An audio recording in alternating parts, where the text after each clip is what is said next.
ह्या गोष्टी आपण कुठेतरी आपली ताकद समजून घेतली पाहिजे.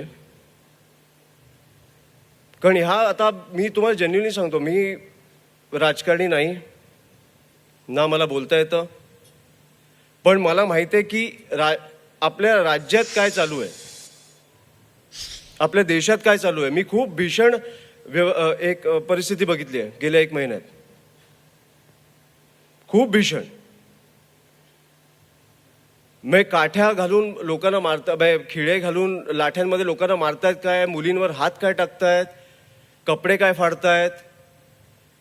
आत्ता ते चंद्रकांत दादा पाटील काय बोलले,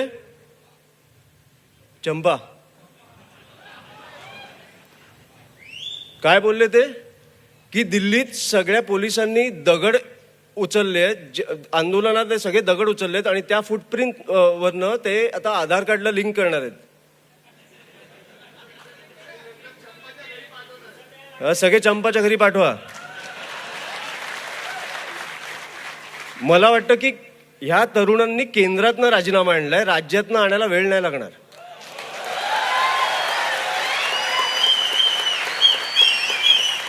तो एक मुलगा आठवतो तुम्हाला आंदोलनात जो बोलत होता मारा मला, मारा मला, तो आपल्या नागपूरचा आहे. मला अभिमान आहे त्याच्यावर. आपल्या फडणवीस साहेबांच्या शहरातला आहे तो, मला अभिमान आहे त्या मुलावर. पण आपल्या मुख्यमंत्री साहेबांना कधी वाटलं नाही की त्याच्यावर बोलावं. कारण राजकारणात आपण एवढे फसलोय. मला आज फक्त मी तुमच्यासमोर एवढं ह्याच्यासाठीच आलोय की तरुणांना एक मेसेज द्यायला आलोय. 5 वर्षातनं एकदा निवडणूक येते, 5 वर्षातनं एकदा तुम्हाला मतदान करायला मिळतं. मतदान तुम्ही कशासाठी करता, मला उत्तम रोजगार मिळावा, माझ्या मुलामुलींना उत्तम शिक्षण मिळावं, शेतकऱ्यांचं भलं व्हावं. आज दिवसाला 8 शेतकरी ऑन एन ॲव्हरेज आत्महत्या करतायत. लाडकी बहिणीचं मी बोलायला नको, आपल्या रस्त्यांमध्ये खड्डे नको.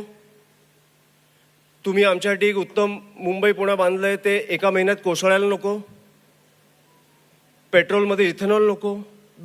आपल्या बेसिक गरजा आहेत. ह्या बेसिक गरजांसाठी तुम्ही त्यांना 5 वर्षातनं एकदा मतदान करता. 4 वर्ष ते तुमची कामं करत नाहीत आणि 5व्या वर्षी तुम्हाला तुमची जात ही संकटात दिसायला लागते, धोक्यात दिसायला लागते. तुमचा धर्म हा तुम्हाला धोक्यात दिसायला लागतो. तुमची भाषा ही तुम्हाला धोक्यात दिसायला लागते. हे का होतंय हे पहिलं समजून घ्या. 4 वर्ष काही नसतं, 5व्या वर्षी काय येतं. कारण ते जिकडे अयशस्वी झाले तिकडे ते तुम्हाला आता फसवत आहेत की आता 5व्या वर्षी आम्ही हे करून, मला वाटतं की ह्या गोष्टीवरनं हे लोक पेटतील. हे तुम्हाला कळायला पाहिजे कुठेतरी.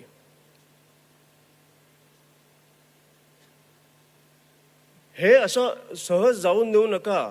ते 4 वर्ष तुमची मारतात आणि 1 वर्ष तुम्हाला मलम लावतात.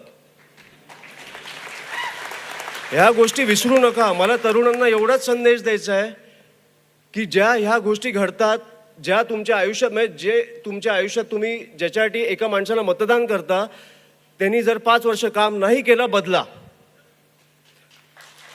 त्या राजकारणाने तुमची भीती वाटू द्या.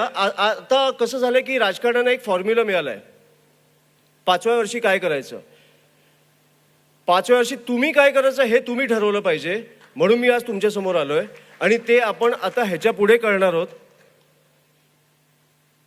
त्याच्यामुळे आपण आता 1 तारखेला सदस्य नोंदणी आपण आपली जाहीर करत आहोत. आजपासून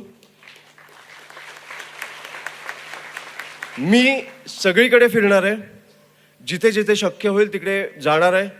पण जिथे शक्य नाही होणार, सदस्य नोंदणी झाल्यावर माझा महाराष्ट्राचा दौरा निघणार आहे. मला प्रत्येक सदस्याला भेटायचं आहे, मला प्रत्येक विद्यार्थ्याला भेटायचं आहे.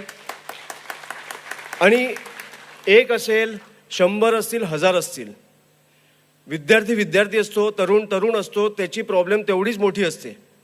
आपल्यासाठी छोटी असली तरी त्याच्यासाठी मोठी असते. त्याच ह्याच्यानी तुम्हाला ते समोर जायचं आहे. त्याच्यामुळे मी एवढंच सांगायला तुमच्या समोर आलोय. आणि मला वाटतं की जगाला हेवा वाटेल असा महाराष्ट्र, मला वाटतं राजसाहेबांच्या हातो घडो आणि तो घडेलच. पण महाराष्ट्राला हेवा वाटेल अशी विद्यार्थी संघटना मला उभी करायची आणि मला वाटतं तुमच्या सहकार्याने मी ती उभी करू शकीन अशी मी फक्त प्रार्थना करतो आणि आपल्या सर्वांची रजा घेतो. जय हिंद, जय महाराष्ट्र.